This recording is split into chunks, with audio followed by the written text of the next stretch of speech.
Hello everyone, welcome to Meri Parvaz. This is the part 2 of personality series of Shri Narendra Modi. Previous video में हमने discuss किया नरेंद्र मोदी की early life से लेकर गुजरात के CM और उसके बाद देश के पीएम बनने तक की स्टोरी।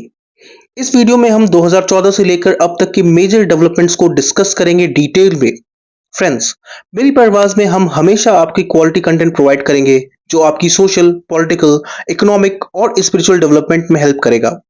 इस वीडियो को पूरा देखना क्योंकि हमारे देश में ना नॉलेज गैप बहुत है। लोगों के मन में सवाल तो होते हैं पर उनका जवाब उन्हें ठीक से नहीं मिलता। ये वीडियो हमारी एक कोशिश है उन सवालों का सही और सटीक जवाब देने का। Let's dive deep. इस वीडियो में हम समझेंगे नरेंद्र मोदी की मेजर पर्सनालिटी ट्रेट्स उनके गवर्नमेंट के डिसीजंस के थ्रू। उनके गवर्नमेंट के डिसीजंस को एनालाइज करने पर हमें 4 मेजर ट्रेट्स देखने को मिलते हैं: बोल्डनेस, fearlessness, रिस्क टेकर और फार साइटेडनेस। अब हम इन ट्रेड्स को मोदी गवर्नमेंट के डिसीजंस के थ्रू समझेंगे और एनालाइज करेंगे। Let's start with boldness. Modi government के डिसीजंस जैसे स्वच्छ भारत मिशन, ट्रिपल तलाक, सीएए उनका एक बोल्ड लीडर होना प्रूव करता है। वो इतने ज्यादा बोल्ड हैं कि उन्होंने भारत को शौच मुक्त बनाने के लिए सीधा रेड फोर्ट से ही ऐलान कर दिया। और इसलिए स्वच्छ भारत का एक अभियान इसी 2 अक्टूबर से मुझे आरंभ करना है और 4 साल के भीतर भीतर हम इस काम को आगे बढ़ाना चाहते हैं। हमें समझना पड़ेगा कि ये एक देश का प्राइम मिनिस्टर खुले मंच पर पूरे देश को ओडीएफ बनाने की बात कर रहा है जबकि पूरी दुनिया उसे देख रही है। और ये ऐलान करने का मतलब है कि इंडिया के पीएम का दुनिया के सामने एक्सेप्ट करना कि इंडिया में ओपन डेफिकेशन एक प्रॉब्लम है, और ये अपने आप में एक बहुत बड़ी बात है। इनके नेक्स्ट बोल्ड मूव की बात करें तो वो होगा ट्रिपल तलाक बैन। ट्रिपल तलाक ये मुस्लिम कम्युनिटी में एक ऐसी प्रैक्टिस है जिसमें हस्बैंड के महज 3 बार तलाक बोल देने से लीगली हस्बैंड वाइफ का तलाक मान लिया जाता था। ये बोलने के लिए हस्बैंड वाइफ को आमने सामने होने की भी जरूरत नहीं। हस्बैंड लेटर में लिख के या फोन करके या इवन सोशल मीडिया पे मैसेज करके भी डायरेक्टली डाइवोर्स ले सकता था। इंटरेस्टिंग बात यह है कि इवन बांग्लादेश, पाकिस्तान जैसे 23 मुस्लिम कंट्रीज में ट्रिपल तलाक ऑलरेडी बैन था और इंडिया में ये एक प्रैक्टिस थी। और अब इस पे एक ऐसी पार्टी की गवर्नमेंट लॉ बना रही थी जो खुद को हिंदू पॉलिटिकल पार्टी प्रोजेक्ट करती है। ये डिसीजन हमारी मुस्लिम माओ और बहनों के लिए बहुत बेनिफिशियल तो था ही, और एक बहुत बोल्ड मूव भी था नरेंद्र मोदी गवर्नमेंट का। सीएए की अगर बात करें तो इस एक्ट का रिलेशन हमारी नेबरिंग कंट्रीज से है जहां हमें रिलीजियस माइनॉरिटी कम्युनिटीज का परसिक्यूशन देखने को मिलता है। इस एक्ट के अनुसार अगर अफगानिस्तान, पाकिस्तान और बांग्लादेश से परसिक्यूटेड कोई हिंदू, सिख, बुद्धिस्ट, जैन, पारसी या क्रिश्चियन अगर इंडिया में एज अ माइग्रेंट आता है और ये कहता है कि उसे उसके देश में रिलीजन की वजह से खतरा है, तो इंडियन गवर्नमेंट उसको इंडिया में नागरिकता प्रोवाइड करेगी। वो इंडिया का एक सिटीजन बनेगा और इंडिया में उसको सारे हक प्रोवाइड होंगे जो एक नॉर्मल सिटीजन को होते हैं। इस एक्ट पे इतना ज्यादा बवाल हुआ कि आज तक ये एक्ट लागू नहीं हो पाया है। इस एक्ट के लिए जो बवाल हुआ उसका रीजन था कि ये एक्ट मुस्लिम्स को कवर नहीं करता। देखिए, म्यांमार में भी रोहिंग्या मुस्लिम्स का परसिक्यूशन होता है, चाइना में भी मुस्लिम्स को ऑप्रेस किया जाता है, बट ये एक्ट ना तो म्यांमार, ना तो चाइना और ना ही इनके किसी भी रिलीजियस माइनॉरिटी कम्युनिटी को कवर करता है। अभी रिसेंटली मार्च में ही गवर्नमेंट इस पे कुछ डिटेल्ड रूल्स लाई है, और अगर मोदी गवर्नमेंट इस बार आती है तो हमें इस एक्ट का इम्प्लीमेंटेशन देखने को मिल सकता है। नरेंद्र मोदी का जो हमें नेक्स्ट मेजर पर्सनालिटी ट्रेट देखने को मिला वो था डीमोनेटाइजेशन के टाइम पे, जो कि था रिस्क टेकर का। क्योंकि डीमोनेटाइजेशन एक ऐसा रिस्की डिसीजन था जिसने पूरे देश को हिला डाला। बदहाल लोग, बेतहाशा लंबी लाइंस, बेबस और परेशान बैंकर्स, कौन भूल सकता है उन दिनों को। पर इसमें कुछ चीजें आज तक समझ नहीं आई। 1000 और 500 के नोट्स को बंद किया क्योंकि बड़े नोट्स की करेंसी के थ्रू करप्शन होना आसान होता था। यही नोट सबसे ज्यादा काउंटरफीट यानी कि जाली नोट भी पाए जाते थे मार्केट में, और टेररिस्ट इनको रोकने के लिए भी ये बहुत जरूरी था। इतना सब कुछ था, फिर 2000 का नोट लाने की क्या जरूरत आन पड़ी, और फिर लगभग 7 साल के बाद उसको भी बंद कर दिया। और दूसरा, आरबीआई की खुद की रिपोर्ट में कहती है कि 1000 और 500 के नोट्स जो सर्कुलेशन में थे उसमें से 99% से भी ज्यादा वापस आ चुके थे। इस एक रिपोर्ट से डिमोनेटाइजेशन का ये पूरा मूव कटघरे में आके खड़ा हो जाता है और जनता उससे कहती है चीटिंग करता है तू, चीटिंग चीटिंग चीटिंग करता है तू। नरेंद्र मोदी के नेक्स्ट पर्सनालिटी ट्रेट की बात करें तो वो होगा फियरलेसनेस। ज्यादातर पॉलिटिकल पार्टीज गवर्नमेंट में आने के बाद सेफ खेलना चाहती हैं। वो कोई मेजर ट्रांसफॉर्मेशनल चेंज करके अपना वोट बैंक नहीं खोना चाहती। But this is not the case with mister Modi. इन्होंने अपने जिन मेजर डिसीजन से अपनी निडरता साबित की, उनमें सबसे इंपॉर्टेंट है आर्टिकल 370 का एब्रोगेशन। आई एम श्योर आप सबको आर्टिकल 370 क्या था, क्यों था, ये सब पता होगा। तो हम उस चीज को डिस्कस करते हैं जो जनरली मीडिया में देखने को हमें नहीं मिलती, which is the economic impact of article 370। Jammu and Kashmir में प्रॉब्लम्स का माया जाल था। हर एक प्रॉब्लम एक दूसरे प्रॉब्लम को कॉम्प्लीमेंट करती थी और इसकी वजह से सफर कर रहे थे लाखों लोग। पर जो प्रॉब्लम इन सब की जड़ थी, वहां किसी का ध्यान ही नहीं जाता था, और वो था पॉवर्टी और इलिटरेसी। वहां की जनता को मजहब नाम की हथकड़ी पहनाकर गरीबी नाम की जेल में उम्र कैद कर दिया गया था, जहां पर वो सिर्फ और सिर्फ चक्की पीस सकते थे और कुछ भी नहीं। एक सिंपल से सॉल्यूशन को मजहबी रंग देकर खून से लाल कर दिया गया था। और ये सब करने वाले उस जेल के जेलर्स, जिनके इशारों पर ये सब कुछ होता था, वो खुद को जम्मू कश्मीर के मालिक से कम नहीं समझते थे। यहां पे मैं एक बात कहना चाहूंगा आप सबसे, ये जब कभी भी कोई भी धर्म पे नाम पे या जाति के नाम पे लोगों को भटकाए, उनको लड़वाए, तो समझ लेना कि असली खेल पैसों और पावर का है। धरती का स्वर्ग कहे जाने वाले जम्मू एंड कश्मीर, जिसमें टूरिज्म इतना ग्रो कर सकता था कि पूरी दुनिया के लोग यहां आते।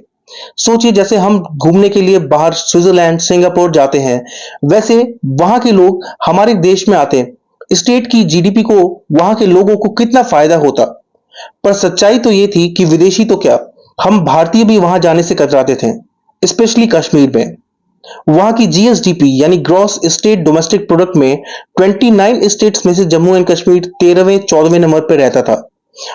और अच्छी बात यह है कि 2019 से लेकर अब तक यानी 2024 तक आर्टिकल 370 के हटने के महज 5 सालों में ही जम्मू एंड कश्मीर की जीडीपी ने 46% ग्रोथ रजिस्टर की है। और इस चीज के लिए अनडाउटेडली नरेंद्र मोदी की जितनी तारीफ की जाए उतनी कम है। नरेंद्र मोदी की गवर्नमेंट का एक बहुत बड़ा फियरलेस मूव था सर्जिकल स्ट्राइक्स। 29 सितंबर 2016 की सुबह इंडियन गवर्नमेंट की तरफ से एक न्यूज आती है और पूरी दुनिया को यह बताया जाता है कि हमने उड़ी हमले में शहीद हमारे 19 जवानों का बदला ले लिया है, घर में घुसकर टेररिस्ट को मारा है और विद जीरो कैजुअलिटी अपने घर वापस आए हैं। यह सुनकर दुनिया के बड़े बड़े देशों का मुंह खुला का खुला रह जाता है। भारत के इस तरह के रिस्पांस की उम्मीद खुद भारतीयों ने नहीं की थी। और ये न्यूज सुनकर हमारे जवानों के हीरोइज्म और हमारी गवर्नमेंट के करेजियस डिसीजन से हमारा सीना चौड़ा हो गया था। यहां हम नरेंद्र मोदी के एक और मेजर पर्सनालिटी ट्रेट के बारे में बात करेंगे, जो कि है फार साइटेडनेस यानी दूरदृष्टता। इसमें हम डिस्कस करने वाले हैं मेक इन इंडिया के बारे में।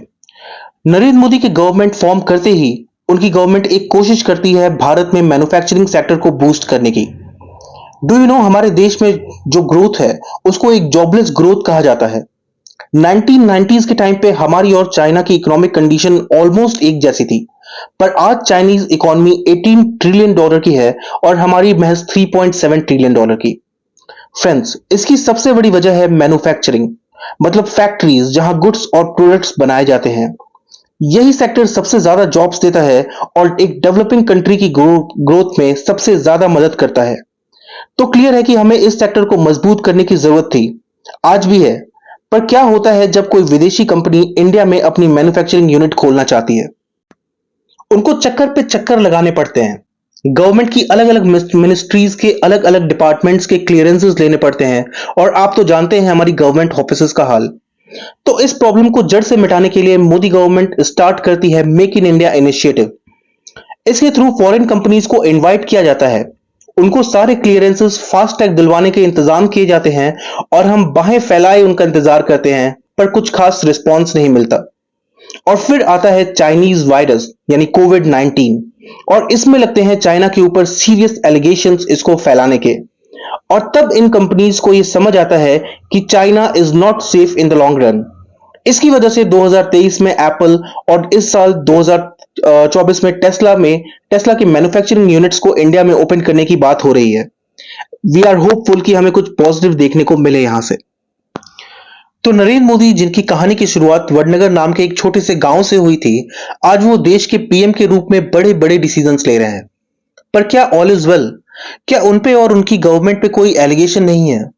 बिल्कुल है। मोदी पर लगे कई एलिगेशंस में से हम 3 सीरियस एलिगेशंस को डिस्कस करेंगे। इनमें भी थर्ड एलिगेशन सबसे ज्यादा सीरियस है। फर्स्ट एलिगेशन आता है गोदी मीडिया के नाम से। गोदी यानी लैब। हमारे देश की मेजॉरिटी मीडिया आज मोदी की गवर्नमेंट की गोद में सो रही है। जी हां, यही एलिगेशन है अपोजिशन पार्टीज का कि मीडिया, जिसे किसी भी डेमोक्रेसी का फोर्थ पिलर माना जाता है, हमारे देश में वो बिक चुका है सरकार के हाथों। जहां रिपोर्टर्स को हमारी गवर्नमेंट से सवाल पूछने में इतना डर लगता है कि वो पूछते भी हैं तो क्या। पहले एक सवाल आपसे जानना चाहता हूं, देश भी जानना चाहेगा। आप अपनी जेब में पर्स रखते हैं क्या? पर्स रखते हैं क्या? बटुआ जिसके अंदर पैसे होते हैं। अब ये ऐसा डर की वजह से कर रहे हैं या पैसों की या दोनों की, ये पता नहीं। अनफॉर्चुनेटली इस एलिगेशन से रिलेटेड कोई फैक्ट नहीं है हमारे पास, किसी के भी पास, पर कुछ एविडेंसेस जरूर हैं। New Delhi television limited, also known as NDTV, का अडानी के हाथों में चले जाना कुछ इशारा जरूर करता है। अचानक से मीडिया, जो पहले गवर्नमेंट की कमियों की पोल खोल के रख दिया करती थी, आज गवर्नमेंट के गुणगान गाते नहीं थक रही। वर्ल्ड प्रेस फ्रीडम, जिसमें दुनिया भर के देश में मीडिया कितनी फ्री है, इसकी एक रैंकिंग निकाली जाती है। उसमें हमारी हालत पहले ही पतली थी। हम 180 में से 140th नंबर पे थे और आज 2023 का ये डेटा है कि हम 161 पे पहुंच गए हैं। ये एविडेंसेस इस एलिगेशन को कितना प्रूव करता है और कितना नहीं, ये डिसीजन आपका है। नेक्स्ट मेजर एलिगेशन है मोदी गवर्नमेंट वर्सेस किसान। नरेंद्र मोदी गवर्नमेंट हमारे अन्नदाता, हमारे फार्मर्स की उम्मीदों पर खरे नहीं उतर पाए हैं। किसानों की बदहाली, उनकी प्रॉब्लम्स आज से नहीं, बहुत पहले से चली आ रही है। पर 2020 में नरेंद्र मोदी गवर्नमेंट ने 3 लॉज लाए, जिसके बाद से ये करंट प्रॉब्लम शुरू होती है। इससे पहले हमें एपीएमसी यानी एग्रीकल्चरल प्रोड्यूस मार्केटिंग कमेटी के बारे में समझना होगा। यह कमेटी सरकारी मंडी बनाती है जहां किसान अपनी फसल को स्टोर कर सकते हैं, उनको बेच सकते हैं फेयर प्राइसेस पर, मतलब कि गवर्नमेंट द्वारा डिसाइड किए गए मिनिमम प्राइस पर। इसको एक एग्जांपल से समझते हैं। मानो किसी एक साल मार्केट में दाल के दाम बहुत बढ़ गए, लोग मजबूरी में दाल नहीं खा पा रहे हैं, जिसकी वजह से उनकी न्यूट्रिशनल वैल्यू में कमी आएगी और इसकी वजह से उनकी प्रोडक्टिविटी में कमी आएगी और इसकी वजह से हमारा जीडीपी इफेक्ट होगा। उधर ऑपोजिशन पार्टीज गवर्नमेंट को घेर रही हैं, तो सरकार किसानों को बोलेगी कि आप दाल उगाओ। अब किसान बोलेगा कि साहब, दाल उगाने में तो बहुत खर्चा आता है, बहुत पानी और फर्टिलाइजर लगता है, दाल के सीड्स बहुत महंगे आते हैं, इतना सब लगाने के बाद भी क्या गारंटी है कि मेरी दाल सही दाम पे बिकेगी? तो गवर्नमेंट उनको ये एश्योरेंस देगी कि चिंता मत करो, अगर तुम्हारी दाल को लेट से 100 रुपीज पर केजी पर का रेट नहीं मिला, तो हम उसे इसी रेट पर, यानी कि मिनिमम सपोर्ट प्राइस एमएसपी पर खरीद लेंगे। अब किसानों के पास गवर्नमेंट का एश्योरेंस है कि चलो कोई नहीं खरीदा तो गवर्नमेंट तो हमारी फसल खरीद ही लेगी। अब 2020 के फार्म एक्ट पर आते हैं। इस एक्ट के कुछ मेजर प्रोविजंस जिसने किसानों को खास तौर पर नाराज किया। अब किसानों के लिए फसल को गवर्नमेंट को बेचना या एपीएमसी मंडी में बेचना कंपलसरी नहीं रहा। वो डायरेक्टली प्राइवेट कंपनीज को अपनी फसल बेच सकेंगे। अब फार्मर्स लीगली कंपनी से कॉन्ट्रैक्ट करके उनके हिसाब से फसल उगा सकेंगे और उनको बेच सकेंगे। Cereals, pulses, oil seeds, edible oils, potatoes and onions अब एसेंशियल कमोडिटी नहीं रहेंगे। इसका मतलब है कि अब गवर्नमेंट इनमें पूरी तरह से फ्री हो जाएगी इन फूड आइटम्स को रेगुलेट करने से, यानी कि उसको अब इन पे एमएसपी यानी कि मिनिमम सपोर्ट प्राइस देना कंपलसरी नहीं रहेगा। जब उसे लगेगा कि वॉर या भूखमरी जैसी कंडीशन है, तब वो इनके प्राइसेस को रेगुलेट करेगी, अदरवाइज नहीं। फ्रेंड्स, ये वही बॉटलनेक्स हैं जो आज भी किसानों को आंदोलन करने पर मजबूर करते हैं। कोई अपना घर, अपना काम सब छोड़कर हफ्तों तक हाईवे यूं ही जाम नहीं करता। किसानों को इस बात का डर था कि चालाक प्राइवेट कंपनीज कहीं उनके भोलेपन का फायदा न उठा लें। वो एमएसपी को लीगलाइज करने की मांग कर रहे थे। ऑलमोस्ट 1 साल के प्रोटेस्ट के बाद गवर्नमेंट को ये तीनों लॉज रिपील करना पड़ा। पर किसानों की खराब हालत और सरकार से संघर्ष आज भी जारी है। थर्ड और जो सबसे ज्यादा सीरियस एलिगेशन मोदी गवर्नमेंट पे लगता है वो है misuse of power. Narendra Modi पे आरोप है कि वो अपनी गवर्नमेंट बॉडीज को अपनी पॉलिटिकल प्रॉफिट के लिए यूज कर रहे हैं। इन्फोर्समेंट डायरेक्टरेट और सेंट्रल ब्यूरो ऑफ इन्वेस्टिगेशन जैसी एजेंसीज जिनका काम देश में क्राइम्स को इन्वेस्टिगेट करना और क्रिमिनल्स को पकड़ना है, वो मोदी गवर्नमेंट के अंदर में उन पॉलिटिकल पर्संस को टारगेट कर रहे हैं जो बीजेपी और नरेंद्र मोदी के खिलाफ है।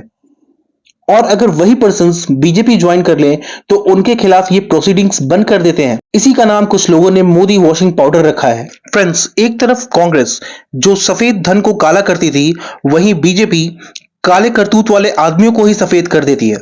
और इस पाउडर में धुलकर साफ होने वालों में बड़े बड़े नाम हैं। बाबा सिद्दीकी, इन्हें आपने इफ्तार पार्टीज में शाहरुख और सलमान के साथ देखा होगा।